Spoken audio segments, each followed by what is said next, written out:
नमस्कार। अनलाइन क्लासमा म गोविन्द पौड्यालको तर्फबाट यहाँबाट स्वागत छ। बीबीएस थर्ड इयर अन्तर्गत ट्याक्सेसनमा इन्कम फ्रम इम्प्लॉयमेन्टसँग सम्बन्धित प्रब्लमहरू हामी सल्युसन गर्दैछौँ। आज पनि यहाँहरूसँग म एउटा क्वेसन लिएर उपस्थित भएको छु। यो क्वेसनको आज भने कम्प्लिट सल्युसन गर्नुपर्ने हो। कम्प्लिट सल्युसन गर्ने गरेर उपस्थित भएको छु। हेरौँ क्वेसनतर्फ। Mr. Vishnu, an officer of a bank, present following detail of his income and expenses for the previous income year. Salary given छ 30,000 per month, अनि हाउस रेन्ट अलाउन्स गिभन छ, अनि बिजनेस प्रमोसनल अलाउन्स भनेर दिएको छ, त्यो पनि bonus ठीक छ। अलग्गै बोनस भनेर दिएको छ हामीलाई 3 months salary. Pension from previous employer भनेर दिएको छ 10,000 per month, अनि पेटी एक्सपेन्सेस रेम्बर्स बाई इम्प्लोयर भनेर दिएको छ 1,000। His contribution to approve retirement fund is 20% of salary and employers contributes 10% only भनेको छ। 10%लाई हामी इन्कममा देखाउँछौँ। Medical expenses reimburse by the employer rupees 16,000। He claim for medical tax credit भनेर हामीलाई मेडिकल ट्याक्स क्रेडिट पनि क्लेम गर्नुपर्ने छ ट्याक्स लाइबिलिटीमा। He paid rupees 26,000 as life insurance premium for insure sum rupees 4 lakh भनेर यो डिटेल दियो। अब यो इन्फर्मेसनको आधारमा हामी सबभन्दा सुरुमा accessible income from employment calculation गर्छौँ। अनि एसेसेबल इन्कम पछि जस्तो रिक्वायरमेन्टमा पनि सोधेकै छ एसेसेबल इन्कम फ्रम इम्प्लॉयमेन्ट भनेर। ल एनुअल स्यालेरी यहाँ कहिले एपोइन्ट भयो भनेर भनेको छैन, तसर्थ एनुअल स्यालेरी भनेर 1 वर्षकै स्यालेरी राख्नुपर्ने हुन्छ। 30,000 पर मन्थ दिएको छ इन्टु 12 गर्नु पर्यो। त्यसो गर्दा 3,60,000 आउँछ। अनि त्यस्तै हाउस रेन्ट अलाउन्स भनेको छ। हाउस रेन्ट अलाउन्स भनेको 10% अफ स्यालेरी भन्छ। करेन्ट स्यालेरी बेसिक स्यालेरी केही त्यस्तो छुट्टिने अवस्था छैन, तसर्थ यही हाम्रो 3,60,000 को 10% गरेर हामी देखाउँछौँ 36,000 आउँछ। त्यस्तै bonus business promotional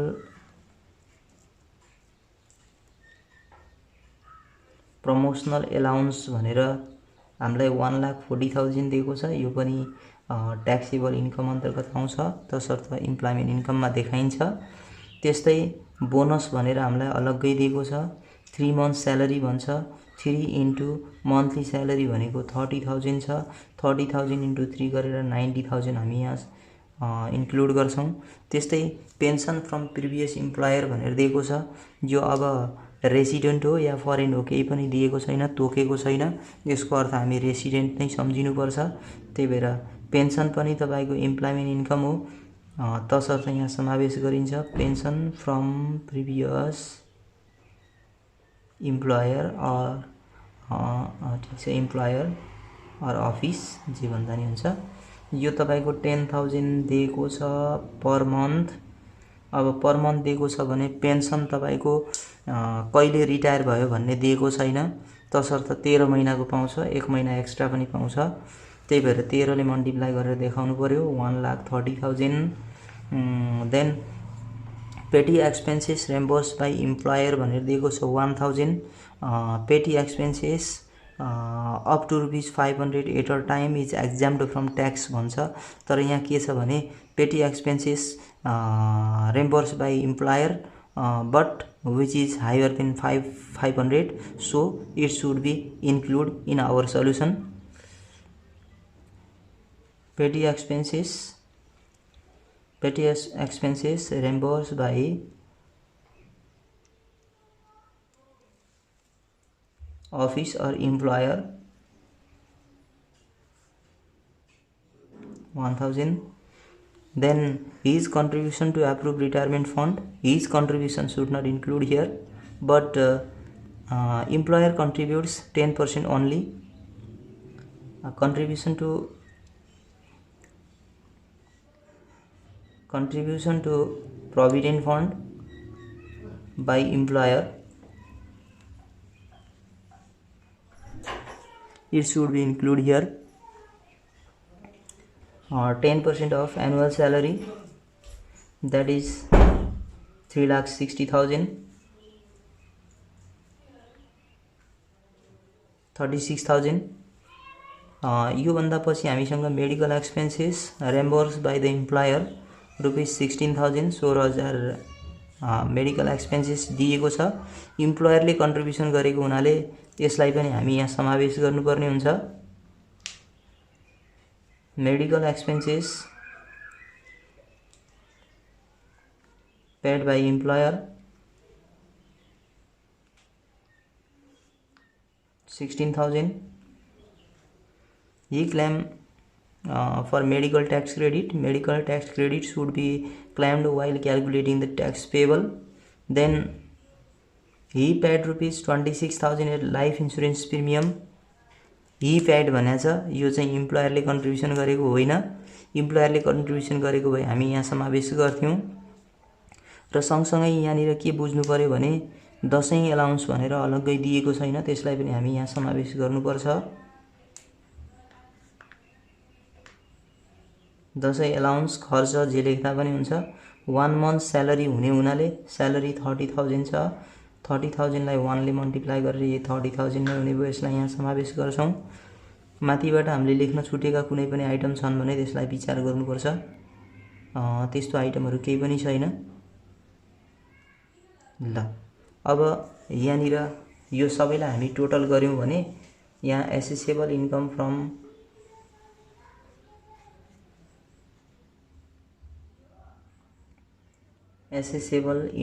from employment आउँछ।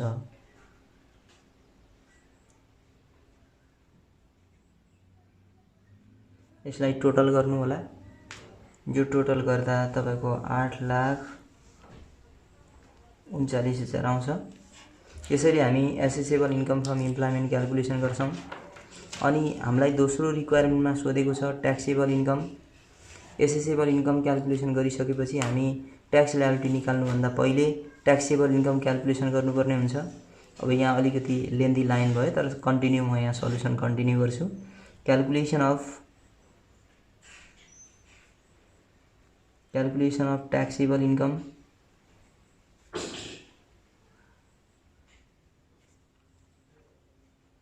अफ मिस्टर विष्णु अरु डिटेल हामी माथि नै लेखिसकेका छौं। फर द प्रिभियस इयरकै लागि भन्छ। कन्टिन्यू मैले यसैमा कन्टिन्यू गरेँ।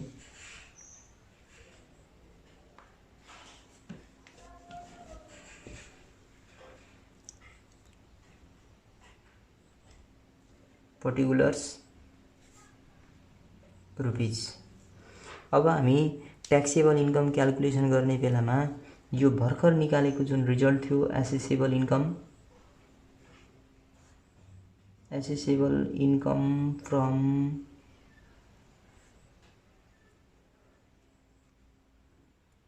इम्प्लोइमेन्ट 8,39,000। त्यस्तै ट्याक्सेबल इन्कम बनाउँदा सोही व्यक्तिको इन्कम फ्रम बिजनेस अनि इन्भेस्टमेन्टहरु केही छ भने त्यसलाई पनि यहाँ हामी समावेश गर्छौं। अहिले यहाँ हामीसँग त्यस्तो इन्कमहरु केही पनि छैन, तसर्थ इन्कम फ्रम बिजनेस और इन्भेस्टमेन्ट मैले यसरी एकै ठाउँमा लेखिदिएँ, केही पनि छैन। र यसलाई हामी टोटल गर्यौं 8,39,000। यो भनेको टोटल एसेसेबल इन्कम आउँछ। टोटल एसेसेबल इन्कम अनि यसमा हामी लेस गर्छौं कमन डिडक्सनहरुलाई, जसलाई लायबल फर डिडक्सन कसैले यसलाई कमन डिडक्सन पनि लेख्नुहुन्छ, त्यो पनि ठीक छ। अनि यहाँनिर हामी सबभन्दा सुरुमा रिटायरमेन्ट कन्ट्रिब्युसन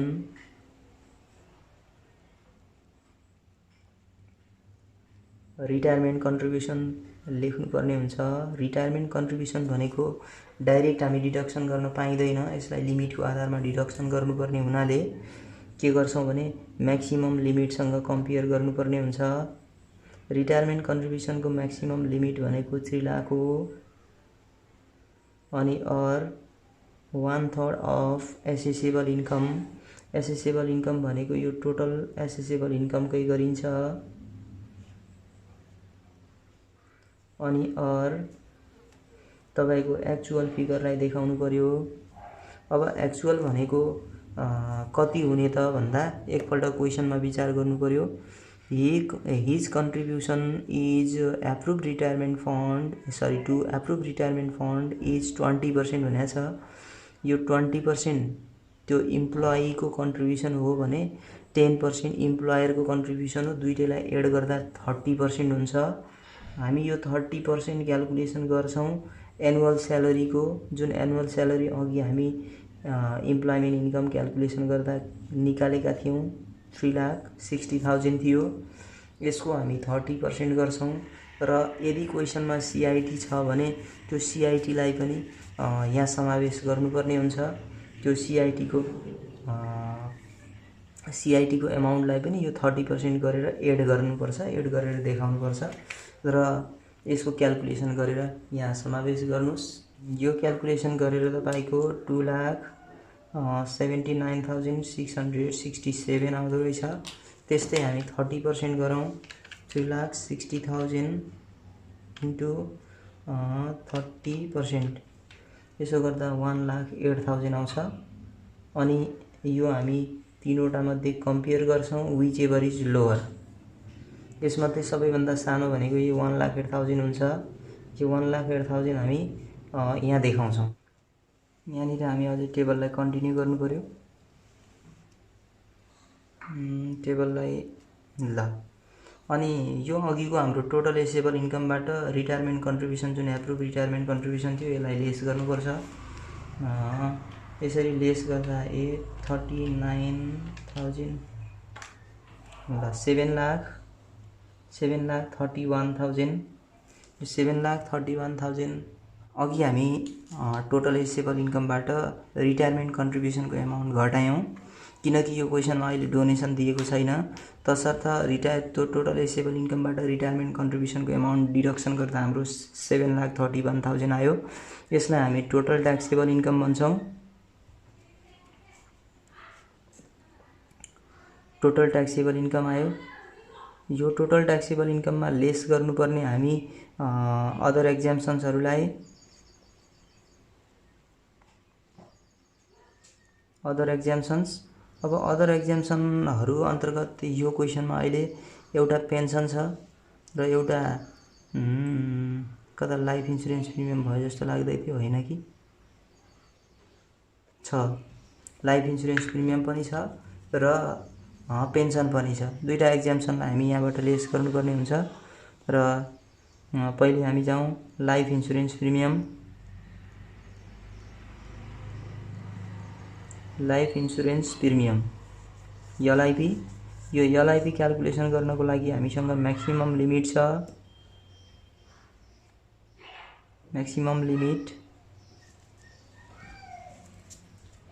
म्याक्सिमम तपाईको 25,000 अनि अर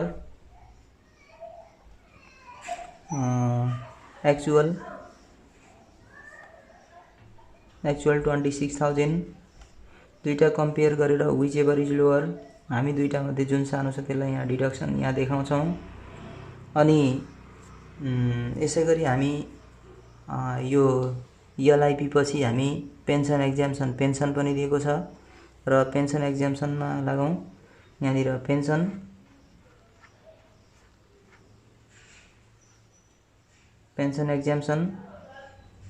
एक्जाम्पसन भनेको तपाईको 25% अफ बेसिक एक्जाम्पसन। बेसिक एक्जाम्पसन हामी सिंगल मान्यो भने 3,50,000 हुन्छ। 3,50,000 को 25% 3,50,000 को 25% गर्नुस्। यो 25% गर्दा 87,500 हुन्छ। अनि एक्चुअल पेन्सन इन्कम भनेको क्वेशनमा यहाँनिर पेन्सन फ्रम प्रिभियस इम्प्लोयर भनेर 10,000 पर मन्थ दिएको छ र इन्टु 13 गर्नुपर्छ। 13 गर्दा 1,30,000 हुन्छ, हैन?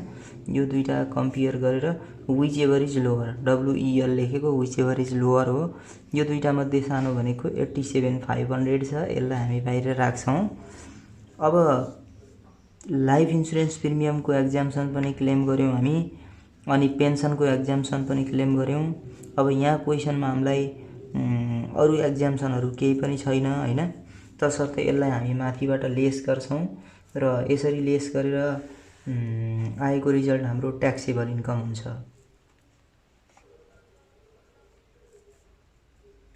87,500 अनि 25,000 यो दुईटाको समलाई हामी माथि 7,31,000 बाट लेस गर्नुपर्छ। यसो गर्दा 6,18,500 आउँछ र 6,18,500 यसको आधारमा हामी ट्याक्स लायबिलिटी क्याल्कुलेसन गर्नुपर्ने हुन्छ। Calculation of tax liability tax payable लेखे पनि हुन्छ। यो सी नम्बरको सल्युसन, ट्याक्सेबल इन्कम भनेको बी को, यो सी नम्बरको सल्युसन हो।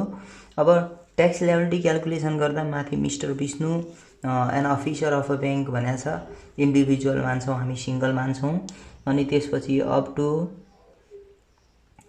3,50,000 अनि सिंगल इम्प्लोइमेन्ट इन्कम छ भने त्यति बेला हामी @1% चार्ज गर्नुपर्ने हुन्छ।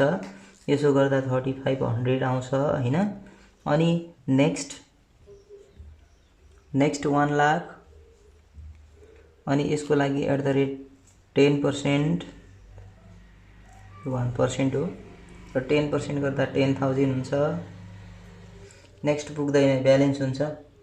हेरौँ 4,50,000 हामी डिडक्सन गर्दा 1,68,000 हुन्छ। तसर्थ यहाँ नेक्स्ट हैन ब्यालेन्स गर्नु पर्यो, किनकि हामीसँग जम्मा ट्याक्सेबल इन्कम 6,18,500 हो। 3,50,000 सम्म 1% गर्यौं, 1 लाखमा 10% गर्यौं भने अब नेक्स्ट 2 लाख पुग्दै छैन। नेक्स्ट 2 लाख नपुगेको हुनाले ब्यालेन्समा हामी बाँकी बचेको अमाउन्ट 168,500 लाई देखाउँछौं र यसमा 20% ट्याक्स लाग्छ। यसको 20% भनेको 33,700 हुन्छ। अब 33,700 यो सबै माथिदेखि जोड्नु पर्यो। यो टोटल ट्याक्स लायबिलिटी आउँछ। सबैलाई जोडौँ हामी, -13,500।